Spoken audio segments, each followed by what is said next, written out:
কল্যাণীর গয়েশপুরে এবার নজর কাড়বে বাসনের দুর্গা প্রতিমা। প্রতি বছরই প্রতিমায় অভিনবত্ব ফুটিয়ে তোলেন নদিয়ার কল্যাণীর গয়েশপুরের ভাস্কর্য শিল্পী তপন পাল। গত বছর গৃহ নির্মাণের সামগ্রী দিয়ে প্রতিমা গড়ে তাক লাগিয়ে দিয়েছিলেন হাওড়ার বেলুর হাই স্কুলের শিল্পকলার শিক্ষক তপন পাল। এবারে বাসনপত্র দিয়ে প্রতিমা গড়ছেন ভাস্কর্য শিল্পী। স্বভাবতই গয়েশপুর নজর কাড়বে বাসনের তৈরি দুর্গা প্রতিমা। শিল্পী জানান, প্রতিমা তৈরিতে ব্যবহার করা হয়েছে রান্নাঘরের জিনিসপত্র, সেই সঙ্গে ঠাকুর ঘরে ব্যবহৃত কিছু জিনিসপত্র তিনি ব্যবহার করেছেন। প্রত্যেক বছরই যেমন নতুন ধরনের মাধ্যমকে এক্সপেরিমেন্টের মধ্য দিয়ে দুর্গামূর্তি নির্মাণের কাজে ব্যবহার করি, এবছরও তার ব্যতিক্রম নয়। এটি প্রধানত একটি ইনস্টলেশন ধর্মী কাজ। ভাস্কর্য শিল্পের একটি বিশেষ শৈলী ওটি, যেখানে বস্তু তার নিজস্বতা বজায় রাখে এবং নতুন একটি আঙ্গিকের রূপ প্রকাশ করে।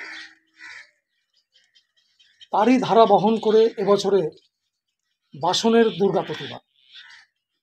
এখানে আমি ব্যবহার করেছি রান্নাঘরে ব্যবহৃত বিভিন্ন বাসনপত্র, যেমন হাঁড়ি, কড়াই, বালতি, গামলা, বাটি, হাতা, খুন্তি, চা ছাঁকনি, রুটি বেলনি, গ্যাস ওভেন, এমনি নানান ধরনের ব্যবহৃত জিনিসপত্র যেগুলো আমরা প্রত্যেক দিন ব্যবহার করতে দেখি বাড়িতে। সাথে ঠাকুর ঘরে ব্যবহৃত কিছু বাসন, যেমন ঠাকুরের ছোট বাটা এবং ঘট, ছোট গ্লাস, এবং তার সাথে সাথে যে কোষাকুষি, এই ধরনের নানান যে প্রত্যেক দিন ব্যবহার করার জন্য যে উপকরণগুলো আমরা দেখতে পাই, তার একটা নিজস্ব আঙ্গিকগত রূপ আছে। সেই আঙ্গিকগত রূপকে বাঁচিয়ে রেখে এবং তাকে তার চারিত্রিক প্রকাশ করার জন্য যেখানে যেমন প্রয়োজন তেমনি ব্যবহার করার পরে এই এবছরের মাতৃরূপ তার অবয়ব। তিনি বলেন, প্রতিমা গড়তে 4 মাস সময় লেগেছে। সিংহের মুখের রূপে ব্যবহার করা হয়েছে হাঁড়ি, শিলনোড়া দিয়ে তৈরি করা হয়েছে ইঁদুর। এটা সময় আনুমানিক 4 মাস সময় লেগেছে এবং এর খরচ কম বেশি 80,000 টাকা মতো। হঠাৎ এরকম ভাবনা মাথায় আসলো কেন? ভাবনা চলতেই থাকে। প্রত্যেক বছরই নতুন ধরনের কিছু মাধ্যম এবং নতুন ধরনের আঙ্গিক মূর্তিরূপে প্রতিষ্ঠা করার একটি প্রচেষ্টা চলতে থাকে। তারই একটি প্রকাশ এবছরে। এখানে দেখতে পাওয়া যাবে একটি মজার বিষয়, যে এখানে সিংহের রূপ, হাড়ির যে ভেতরের অংশটা, তার সিংহের হা করা মুখের যে অবয়বগত রূপ, তার প্রকাশের জন্য ব্যবহার হয়েছে।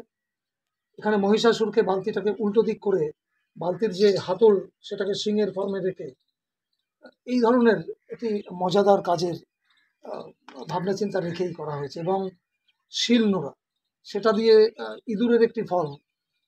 প্রত্যেক দিনই আমরা এগুলো দেখি, তার সঙ্গে রিলেট করি যে এটা কিসের মতো হতে পারে, এটা কিসের মতো হতে পারে।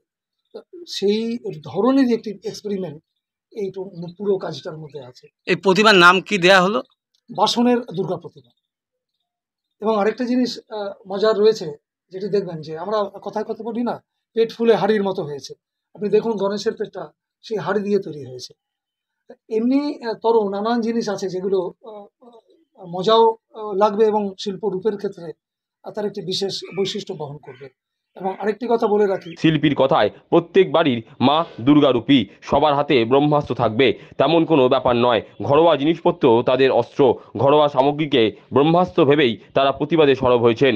তার দাবি, নারী শক্তি জাগরণের রূপ হচ্ছেন মা দুর্গা, আর প্রত্যেক বাড়ির মাই দুর্গার প্রতিস্বরূপ। একটি কথা বলে রাখি, বর্তমান যে সমকালীন সময়ের পরিপ্রেক্ষিতে মা দুর্গা আমাদের ঘরের যিনি মা, যিনি রান্না করেন, প্রত্যেক দিন এই উপকরণগুলো নিয়েই যার প্রতিদিনের কাজ কারবার।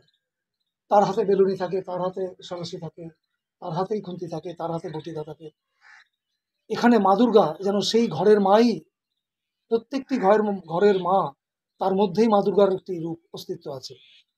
আজকের যে সামাজিক যেসব অসুর আমরা যাদেরকে আহ, ভাবতে পারি, দেখতে পারি বা বুঝতে পারি, সেই মা যেন তার সেই ঘরের উপকরণগুলো নিয়েই সেই অসুর দলনের জন্য এখানে প্রস্তুত আছে এবং অসুরকে নিধন করার জন্য তৈরি আছে। শিল্পী তপন পালের সংযোজন এখানে দেবী দুর্গাকে ঘরের মায়ের মতোই ফুটিয়ে তোলা হয়েছে। সমাজের অসুরদের দমনে ঘরের উপকরণ নিয়েই মা অবতীর্ণ হয়েছেন। প্রত্যেকজন মা, যারা ছোট বাড়ি বড় বাড়ি সব বাড়িরই মা, মা তো মাই, প্রত্যেক বাড়ির মাই দুর্গা রূপী এবং সবার হাতেই ব্রহ্মাস্ত্র আসবে, সবাই হাতে ব্রহ্মাস্ত্র তুলে নেবে বা ওই ধরনের কোনো অস্ত্র তুলে নেবে তেমন কোনো ব্যাপার নয়। যার কাছে যে যা জিনিস আছে ঘরোয়াভাবে সেটাই তার অস্ত্র, সেটাই ব্রহ্মাস্ত্র রূপে তারা পথে নামবে, নেমেছেও, তারা প্রতিবাদে এগিয়ে এসছে। নারী শক্তির জাগরণ, সেই শক্তির জাগরণের রূপই হচ্ছে মা দুর্গা। মা দুর্গা শুধু অবয়বগত মন্দিরে পূজা বা পূজিত হন এমন রূপ নয়, প্রত্যেক বাড়ির মাই মা দুর্গার প্রতিস্বরূপ। এটাই আমার বিশেষ